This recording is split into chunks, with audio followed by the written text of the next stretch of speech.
Good morning. Good morning. How are you? I am well. How are We're at the you? studio and there's a labyrinth in the background. How cool is that? It's very cool.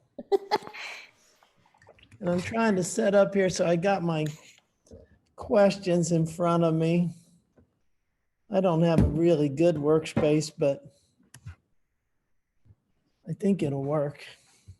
Yeah, I think you're probably good.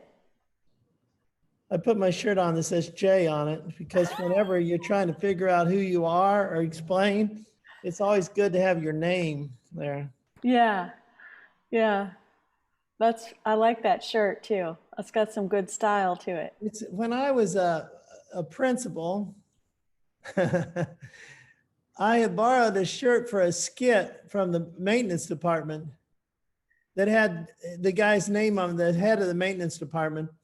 And I found that at work, if I wanted to walk around my building, everyone that needed to know me knew who I was, but people that didn't need to know me, if I walked by with that maintenance shirt on, people just thought I was there to check the air conditioning.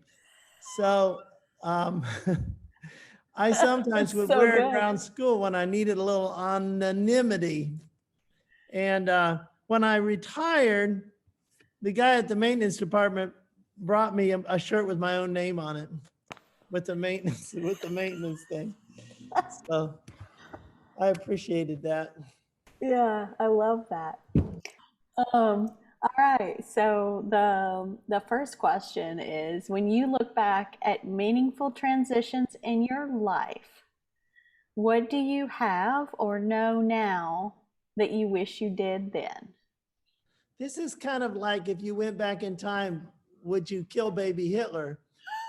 And and I always think they're fun to think about, but I also believe that certain things happen in our lives at certain times for reasons, and that we learn from those things and grow from those things. And to speculate going back and saying, how would this have changed my life?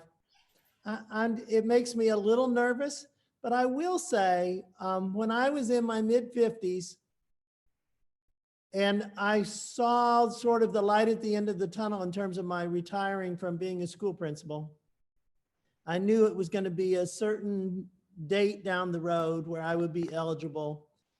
And one part of me was excited about that. And another part of me was scared to death. And the part of me that was scared to death was the part that said, so if you've been this thing for 30 some years, if you're not that thing anymore, who are you? And at about that same time, I saw an article on the internet about labyrinths, and I became curious about them. And there was a locator, so I got on the locator and I found some in the Houston area. And I began to visit the labyrinth at the University of St. Thomas, which is a beautiful labyrinth, about once a month. And every time I went to that labyrinth, I went with the intention of exploring that question. If I'm not a school principal, who am I? And what would my life look like if I quit being a principal? And over the 3 years of time that I had to consider that question before the date arrived, I began to feel comfortable with what the answer was to that question. And I just did it every time walking the labyrinth. I would just say, okay, Jay, think about this. Who are you if you're not a school principal? Is that something that's doable, or is that something you want to do?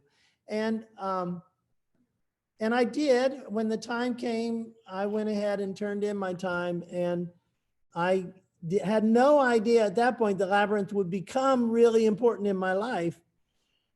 But then I think back to other times, other transitions in my life, and if I would have been clearer, if I would have had more clarity around those moments, if I had had a labyrinth as a tool to use.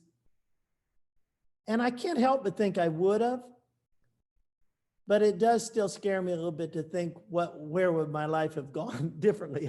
Because I don't mind where my life has gone. I've had a pretty good life, so.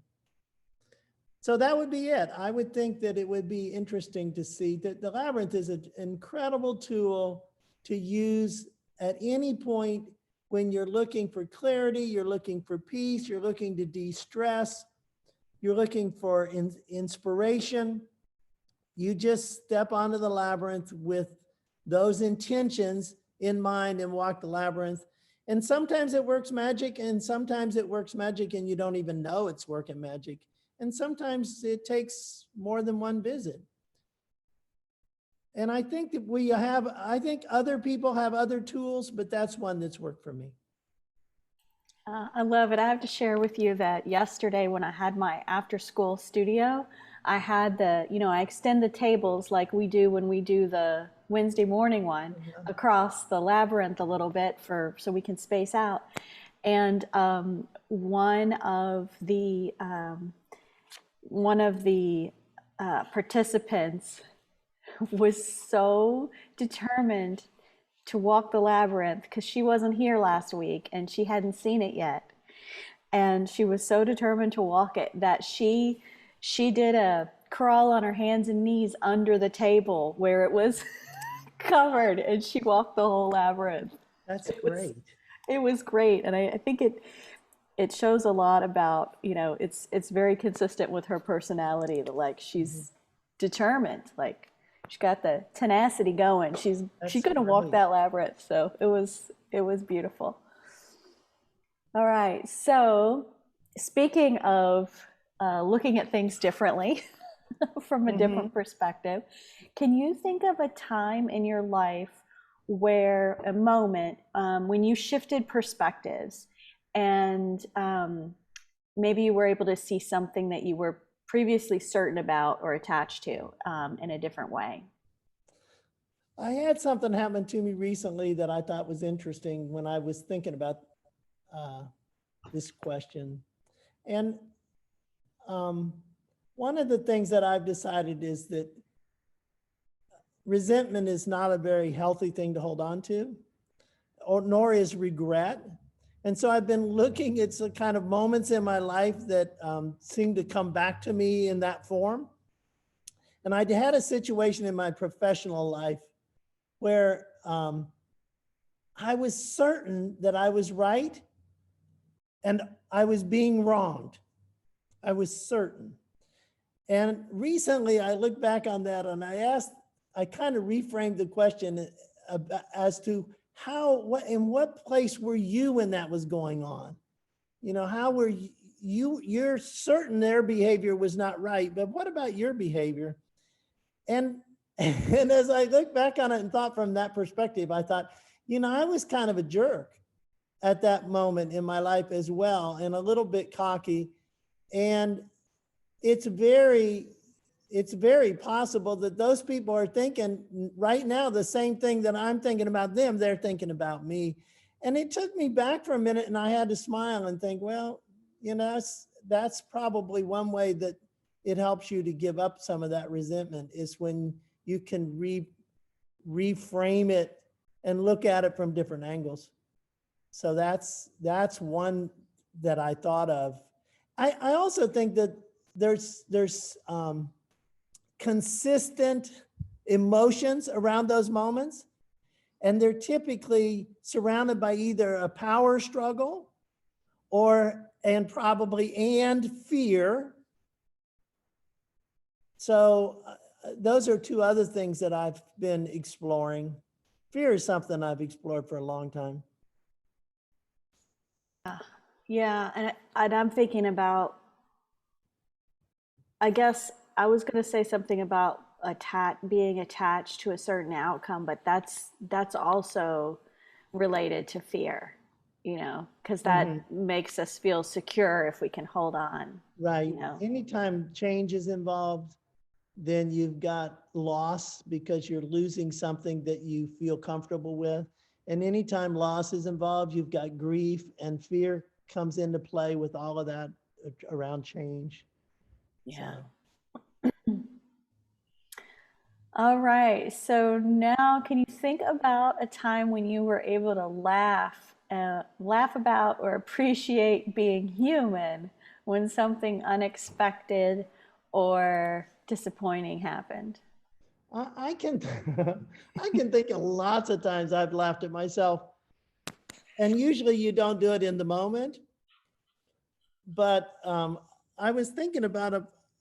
I was supposed to take my wife to the airport one morning. I think it was a Saturday morning. She was going to a conference, and she had a Delta flight.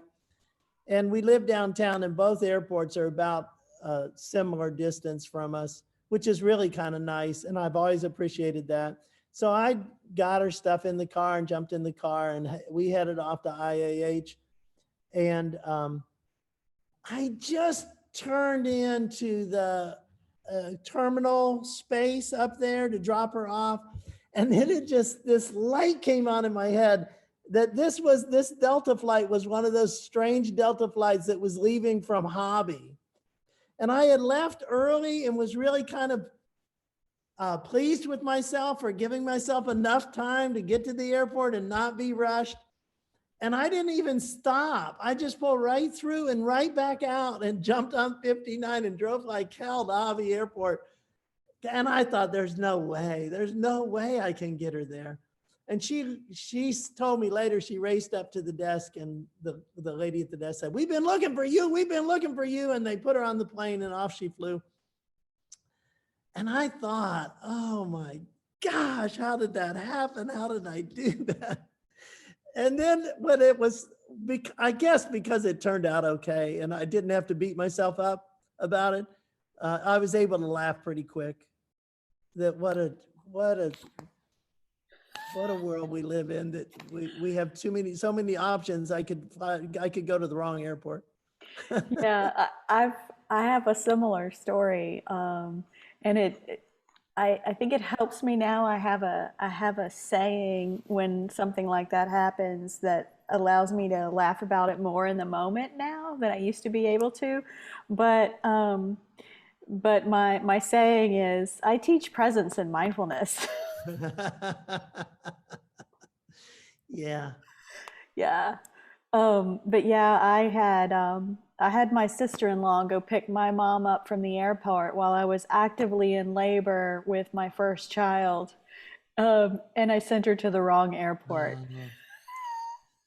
Well, that's pretty understandable, Brooke. I hope you didn't beat yourself up much for that I one. didn't, I mean, we all laughed about it right from the beginning. And that's one of the things that's consistent in both, my husband's family and my family, is we all really know how to laugh at ourselves pretty quickly. So it was a fun joke right from the beginning.